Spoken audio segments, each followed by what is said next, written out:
భారీ అగ్ని ప్రమాదం జరిగింది. పార్వేట మండపం ప్రాంతంలో మంటలు ఎగిసిపడుతున్నాయి. శ్రీగంధం వనం ప్రాంతంలో చెట్లు దగ్ధమైపోతున్నాయి. దీంతో తిరుమలలో దట్టంగా పొగాలముకుంది. మంటలను అదుపు చేసేందుకు అగ్నిమాపక సిబ్బంది ప్రయత్నిస్తూ ఉన్నారు. ఎన్టీవీ స్క్రీన్ మీద ఎక్స్క్లూజివ్ గా చూస్తూ ఉన్నాము ఆ దృశ్యాలని. మంటలను అదుపు చేసే ప్రయత్నం చేస్తూ ఉన్నారు అగ్నిమాపక సిబ్బంది.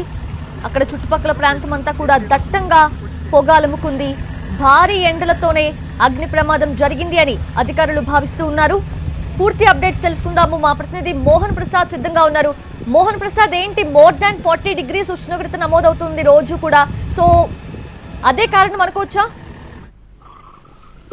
శేషాచల కొండలో భారీ అగ్ని ప్రమాదం సంభవించింది. ప్రస్తుతం ఫారెస్ట్ కు సంబంధించినటువంటి దాదాపు 1000 హెక్టార్ల పైగా కూడా అగ్నికి ఆహుతైందని చెప్పి కూడా అధికారులు పేర్కొంటున్నటువంటి పరిస్థితి అయితే కనబడుతుంది. గత 3 రోజుల క్రితం అంటే కడప జిల్లా మామండూరు వద్ద ప్రారంభమైనటువంటి ప్రమాదం ఇప్పుడు తిరుమల వైపు వస్తున్నట్టు కూడా టీటీడీకి సంబంధించినటువంటి అటవీ శాఖ అధికారులు అయితే గుర్తించారు. దీంతో ఈ మంటలు టీటీడీకి సంబంధించినటువంటి ఫారెస్ట్ వైపు రానివ్వకుండా మాత్రం అదుపు చేసినటువంటి ప్రయత్నం అయితే జరుగుతూ ఉంది. ఉదయం నుంచి కూడా టీటీడీకి సంబంధించినటువంటి అటవీ శాఖ అధికారులంతా కూడా టీటీడీ పరిధిలో ఉన్నటువంటి అటవీ సంపదను దగ్ధం అవ్వకుండా కాపాడేటటువంటి ప్రయత్నం అయితే చేస్తున్నారు. మరోవైపు రిజర్వ్ ఫారెస్ట్ కు సంబంధించి మాత్రం పూర్తిగా కూడా దగ్ధం అవుతున్నటువంటి పరిస్థితి అయితే కనబడుతుంది. దాదాపు 100 హెక్టార్లు పైగా ఇప్పటికే దగ్ధమైందంటూ కూడా అటవీ శాఖ అధికారులు పేర్కొంటున్నారు. మరోవైపు ఈ పార్వేటి మండపానికి సమీపంలోనే టీటీడీ ఏర్పాటు చేసినటువంటి శ్రీగంధం వనం కూడా ఉంటుంది. ఈ గంధం సంబంధించినటువంటి చెట్లు